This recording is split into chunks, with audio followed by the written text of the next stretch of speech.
Movie में एक लड़के और उसके बाप को दिखाया जाता है जो कि कई सालों से पहाड़ों में रह रहे थे। तभी वहां पर बहुत सारे लोग आ जाते हैं जो कि शैतान थे और वो भगवान को भी नहीं मानते थे। उनको देखकर नोहा का बाप नोहा को छुपा देता है और खुद अकेला उनके सामने पहुंच जाता है। वे लोग नोहा के बाप को वहीं पर मार देते हैं और नोहा अपनी जान बचाकर वहां से भाग जाता है। तभी कहानी मोड़कर कुछ सालों बाद की दिखाई जाती है जहाँ नोहा अपने बच्चों के साथ पहाड़ों पर था और तभी नोहा ने एक पौधे को अपने आप उगते हुए देखा, जिसे देखकर नोहा अचानक से शॉक हो गया। तभी उनके पास एक कुत्ते जैसा जानवर आता है जो कि घायल था। नोहा उस कुत्ते को पकड़ता है और उसे सहलाने लगता है। तभी वहां पर बहुत सारे सैनिक आ जाते हैं जो कि नोहा को चोर समझ रहे थे। वे नोहा को मारने की कोशिश करते हैं लेकिन नोहा किसी से कम नहीं था। थोड़ी ही देर में नोहा उन तीनों को अपने चाकू की मदद से मार देता है और अपने बच्चों को अपने साथ लेकर अपने घर लौट जाता है। रात को सोने के बाद नोहा को एक सपना आता है जिसमें वो एक बड़े पहाड़ को देख रहा था और अपने आप को पानी में डूबा हुआ देख रहा था। तभी अगले दिन को नोहा वहाँ से जाने का फैसला करता है और अपने बीवी और बच्चों को लेकर वहाँ से निकल जाता है।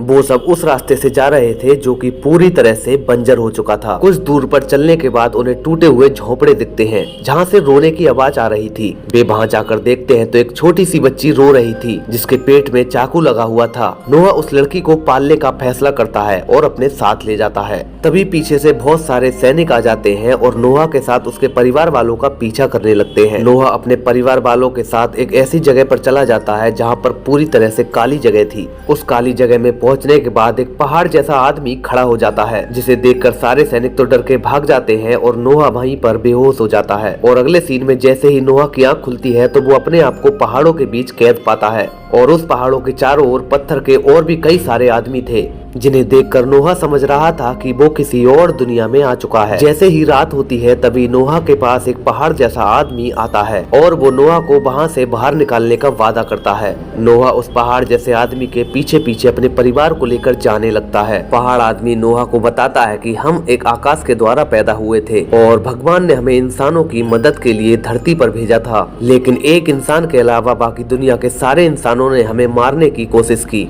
और जिस इंसान ने हमें बचाया हम आज भी उसके एहसानमंद हैं। और वो पहाड़ उस आदमी का नोहा को नाम भी बताता है। तभी नोहा बताता है कि आप जिसकी बात कर रहे हैं वो मेरे पिता थे और नोहा उनसे बताता है कि भगवान ने मुझे भी तुम्हारी मदद करने के लिए चुना है। तभी नोहा अपने पिता से मिलने के लिए जाता है और पहाड़ को अपने घर वालों की रखवाली के लिए छोड़ कर जाता है। नोहा के पिता एक पहाड़ों की गुफा में रहते थे जो अपना पोता देखकर बहुत ज्यादा खुश होते हैं। नोहा अपने पिता से बताता है कि वो रात को सपने में बहुत सारा पानी और बहुत सारे जीव जंतुओं को देखता है। नोहा के पिता नोहा से बताते हैं कि तुम्हें भगवान ने इन सब की रक्षा के लिए चुना है और तुम्हें किसी भी हालत में इन सब की रक्षा करनी होगी। नोहा के पिता नोहा के जाते समय उसको एक बीज देते हैं और रात को बोने के लिए कहते हैं। नोहा वो बीज लेकर अपने बेटे के साथ वापस घर लौट आता है। वहाँ से आने के बाद नोह रात में उठता है और उस बीज को जमीन में बो देता है। अगले दिन को जैसे ही नोहा की आंख खुलती है तो वो देखता है कि जो पहाड़ जैसा आदमी नोहा का साथ दे रहा था उसके जुर्म में उसके साथ वाले लोग उसे पकड़ कर ले जा रहे थे। तभी अचानक से वहाँ से पानी निकलने लगता है जहाँ की नोहा ने बीज बोया था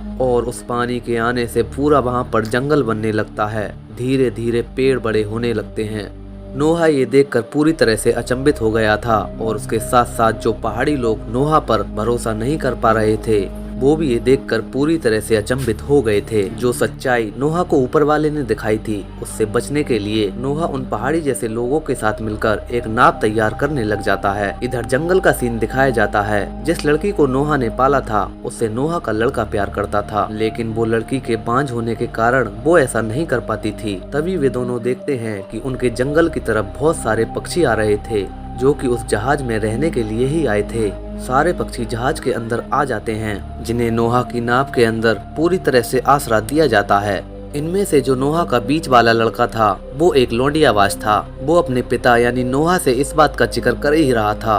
तभी सभी लोग देखते हैं कि जंगल के सारे जानवर उनकी नाव की तरफ इकट्ठे हो गए थे और वो भी नोहा की नाव में आश्रय लेने के लिए आए थे। नोहा ये सब नजारा देखकर काफी ज्यादा खुश हो रहा था क्योंकि ऊपर वाले ने नोहा के ऊपर भरोसा जो किया था। दूसरी तरफ उसी जंगल में एक राक्षस भी रहता था जिसने कि पहाड़ वाले आदमियों को नष्ट किया था।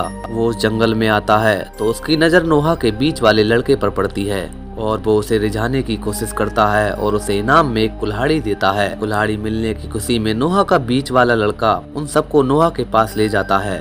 वो आदमी नोहा के पास पहुंचते ही नोहा से सब कुछ नष्ट करने के लिए कहता है, लेकिन नोहा इस बीच नहीं डरता है क्योंकि उसके पास पहाड़ जैसे लोग काम कर रहे थे।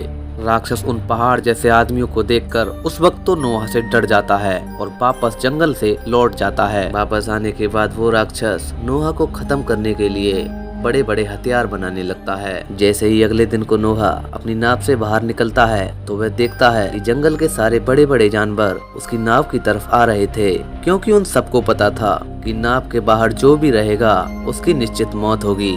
नोहा खुशी खुशी उन जानवरों को अपनी नाव में आश्रय दे देता है। इधर वो राक्षस अपने ही गांव में अपनी गांव की लड़कियों पर अत्याचार कर रहा था। इधर वो राक्षस अपने गांव की सभी लड़कियों को एक एक करके मरवा रहा था, क्योंकि वो राक्षस उन्हें पकाकर अपने लोगों को खाना खिलाता था ताकि उनमें जान आए। नोहा को ये देखकर काफी ज्यादा क्रोध आ रहा था, लेकिन वह कर भी क्या सकता था। उस राक्षस के गाँव के लोग जिंदे जानवर को काट काट कर मार मार कर खा रहे थे। अगली सुबह होते ही नोहा अपनी नाव में वापस लौट आता है, लेकिन नोहा के बीच वाले बेटे को लगा था कि उस गांव से उसके पिता उसके लिए कोई लड़की लाए होंगे, और इसी बात पर बाप बेटे के बीच बहस हो जाती है और वो लड़का वहां से उसी गांव की तरफ भाग जाता है।